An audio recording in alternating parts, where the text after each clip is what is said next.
about you. I'm Mark. And I'm Josh. And this is either Comics Are Awesome or Alter Ego Comics TV, whatever you want to call it. We call it both things. But we are here to talk about this week's best comics. Changing our day up because we got a late delivery from UPS. We're missing more than half of our new comics by Tuesday evening, so we didn't have a chance to review them before yesterday. But we've done our homework. We have this week's best comics. I swear I had the volume down on this thing. Okay. We've done our homework. We've done our reading. We are here to tell you about this week's best comics. And the best comic for me was the new issue of Detective Comics. I don't know the issue number because we are sold out of it. Because I don't have it in front of me. But, man, Detective Comics has been great from the beginning. It really makes me appreciate. Did you read it? Did you get a chance to? I did not. We sold out. Because we were sold out, yes. Yeah. So I'm going to spoil a bunch of stuff for Josh right now, as well as the rest of the world. So this is the first part of the trial of Batwoman. So at the end of the previous issue, the Belfry team that Batman and Batwoman assembled at the beginning of Detective Comics, the Rebirth run, has splintered because Batwoman killed Clayface, who was off the rails and possibly may have killed what's-her-face? Cassandra? Lori or the Doctor? Oh. Yeah. Orphan. Orphan is her name. Well, her name's Cassandra Cain, but... Is it Cain? Isn't her father David Cain, the assassin? David Cain, is David Cain the chemist. All right. David Cain the telephone person. I don't know who that is. Is that Michael Cain's brother? Person? I don't know. So, yes, this issue is really, it's two stories, or one story from two perspectives. Batman has assembled all of the Bat family for a sit-down family discussion. You don't need to talk right now. Okay. You pay attention. I can listen to the words you're saying. You're spoiling things for me. They sit down to talk, what do we do about Batwoman? And all of the Bat family is there, and it's great to hear their different perspectives on things. It's just such a good group, even with the newer people on board, and by that I mean Damian. The other people have been around for a while. Damian's been around for a while. But so you've got Jason, Todd, you've got Nightwing, you've got Batgirl, the other people, Tim, and Damian, and Batman, and Alfred bakes brownies with Orphan. So you got that going on. Then you have Kate Kane, no relation to Cassandra Cain. Spelled differently. Okay. As Jeff pointed out, Cain with an I. Thank you. Is Cassandra's. Thank you, Cassie's. Jeff, who should be working possibly, and is answering our comic questions instead. So.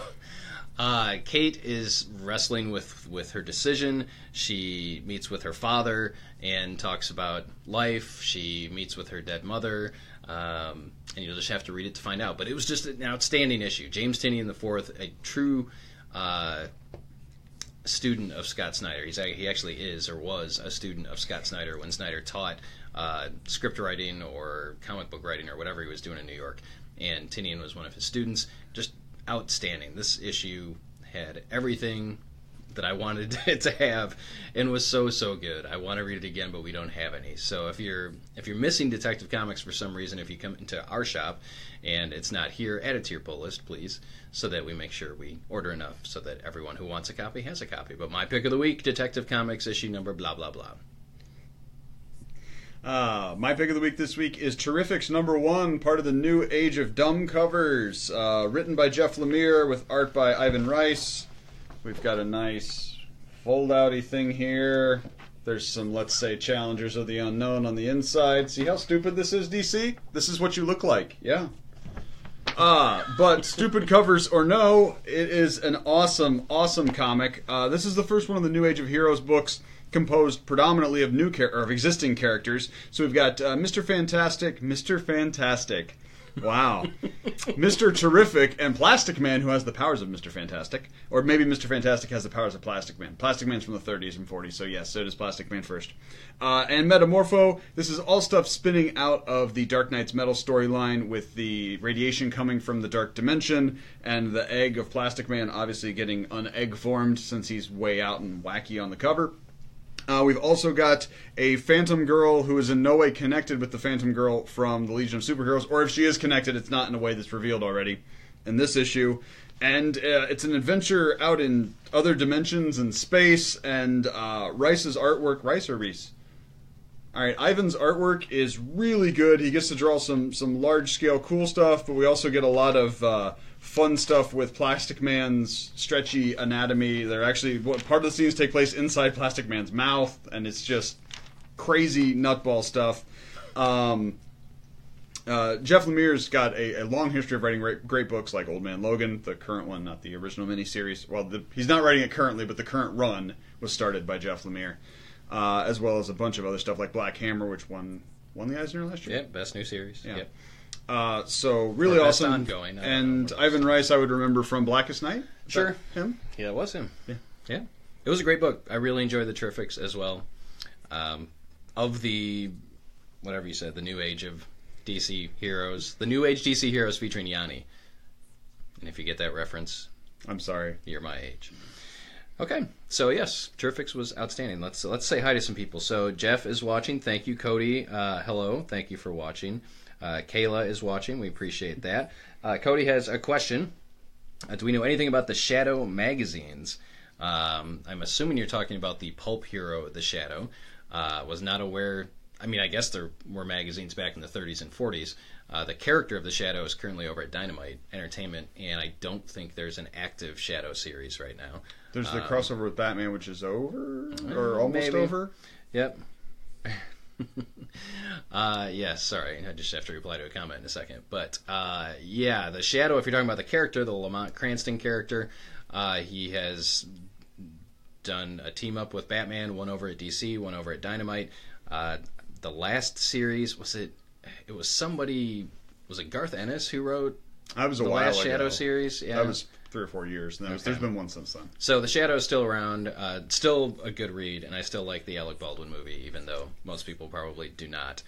But I enjoyed it. Thank you, Kayla, for complimenting my Lima Central Catholic gear. She works at Lima Central Catholic and appreciates me. They're the Thunderbirds? They are the Thunderbirds. All right. Yes, the T-Birds, perhaps. Sure. Mm-hmm. Next up for me is another book that we are sold out of, Champions issue number blah blah. I don't know what issue number it is because I don't have it in front of me, but I know that it's amazing. 17 sounds 18, about right. I'm gonna go with 17. Champions 17, written by Mark Waid, artwork by Humberto Ramos, and this actually carried a lot more weight for me because between issue number 16 and number 17, I read Tom King's Vision hardcover, and that plays directly into what's going on. It's not. Yeah, I would totally recommend reading it before this issue. I would say it's not required. I think you can still get it, and maybe even. Well, I would go the other way though, but I would say reading this will spoil plot points, especially in the first half of Vision. You're right. As far as spoiling things in the Vision, yes, it will.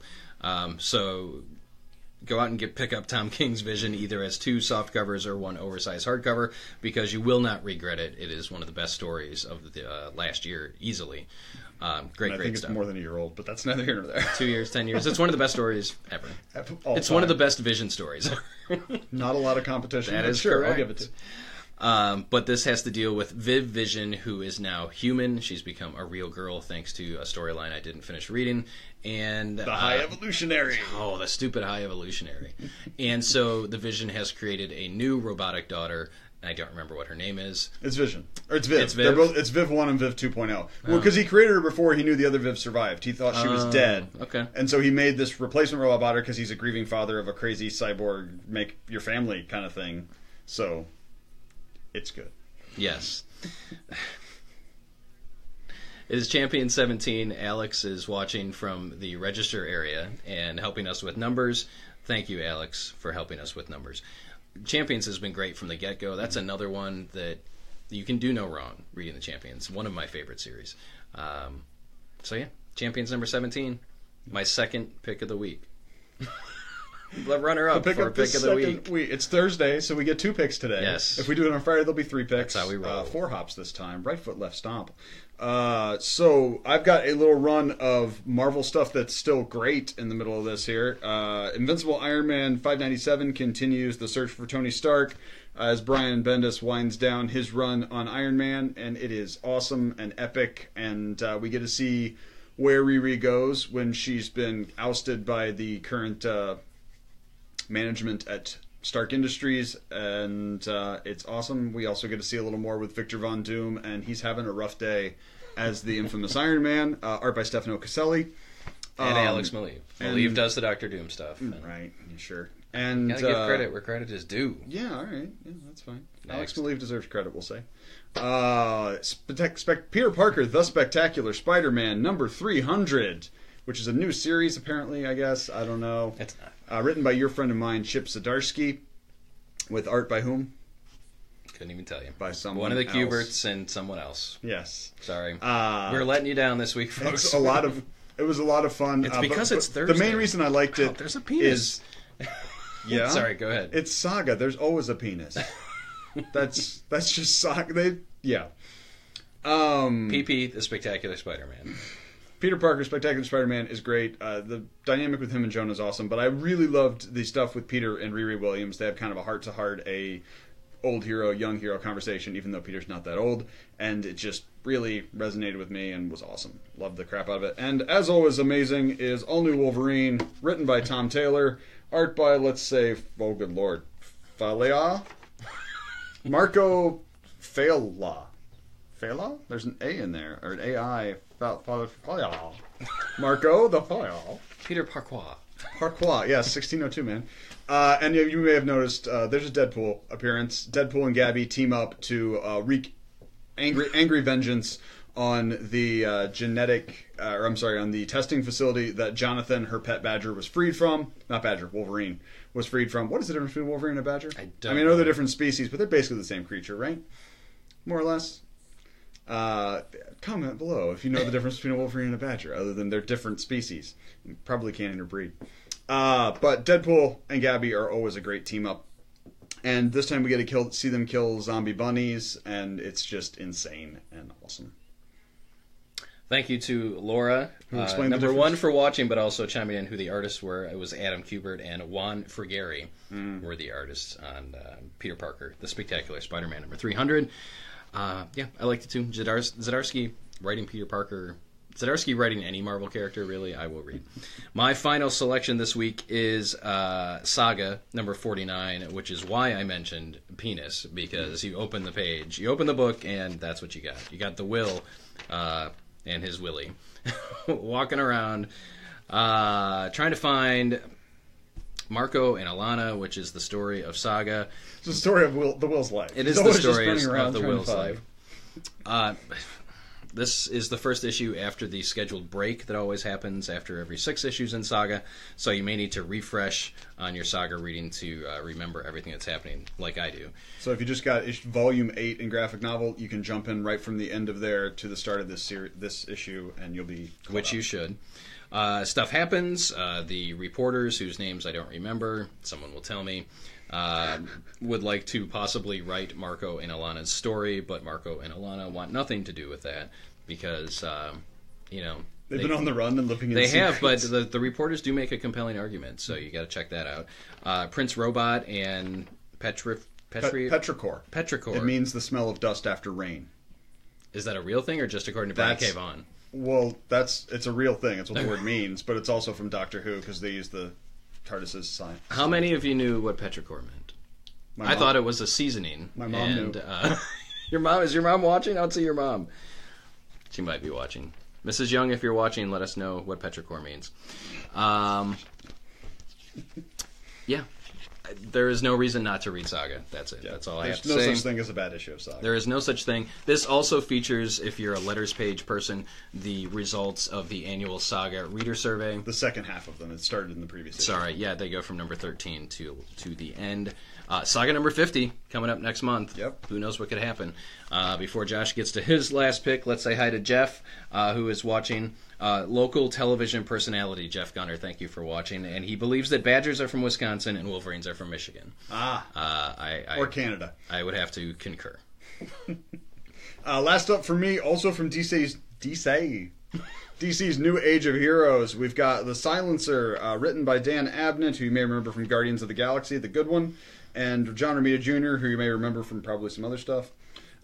This continues the story of a housewife who used to be an assassin with superpowers, who's trying to get out of the life, but she just gets pulled back in by Talia al Ghul, and it's really, really good. It has kind of like a John Wick feel, like you see this whole kind of under society in the DC universe that's built around these assassins and their missions and the places they go and the cleanup from it, which I thought is really interesting world building within the existing DC universe, because I don't think we had anything quite like that, at least so far. But the character is very compelling. I like her drive. She loves her family. She wants her life back, but she's also willing to do what's necessary to make that happen. Very cool, top notch. Very, very pleased. I like when there's new characters that are good, especially from DC, who doesn't do that as often as other people. I agree. Enjoyed it as well. And now we come to the public service announcement section of the show. For those of you that are fans of the Jim Henson film Labyrinth, fans of David Bowie's Tight Pants, starring David Bowie's I'm going to say recently Pants. departed, but it's been like a year, I think. It's been, yeah. Starring David Bowie as Jareth. This is a story you will find only in comics. It is the previously untold origin of Jareth. So this has a subtitle, right? It's Labyrinth Coronation. Because he's the Goblin King. We believe it is a mini-series. I do not know how many issues it is. Issue number 1. I believe it's 6. The artwork is top-notch. The story, I'm sure, is great if I would have read it, but I give not much about Labyrinth, sorry. But there are people that are very excited about this, and I do not want to take that away from anybody. And maybe one day I will go. I don't even know if I've seen Labyrinth all the way through. I know that Jennifer Connelly plays the girl, and David Bowie plays Jareth. Have you seen it? I have. Anything about it? It was good. I liked Did it smell of petrichor? It did not. Okay. It's a nice kind of dark fantasy. Yeah. I enjoyed it. I don't know what There's what a lot was of going there's on like with me. Muppet sort of characters in it, which I always like. Yeah.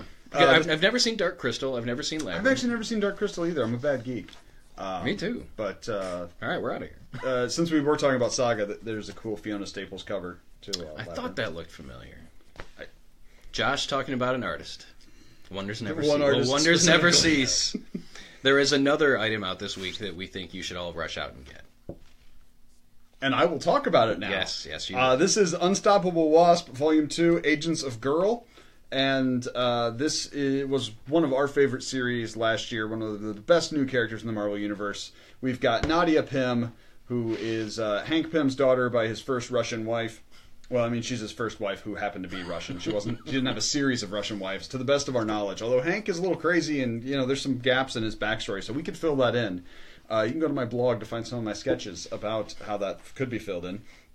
But she's decided that the best way to be a hero, to carry on her father's legacy, is to gather together a team of intelligent women and use science to save the world, and that is what Team Girl is all about. It is uplifting and awesome and just overflowing with energy. There's just an excitement in the characters. It's so much fun to read. This is the second half. The first half has been out for a bit. This is the whole series. This is all there is. So those 2 volumes, you can get a good chunk of story. And of course, we get a lot of time with one of your favorite Marvel characters, former leader of the Avengers. The other Wasp. The other Wasp. Janet Van Dyne. Napim. Second Russian wife. No, second wife to Hank Pym.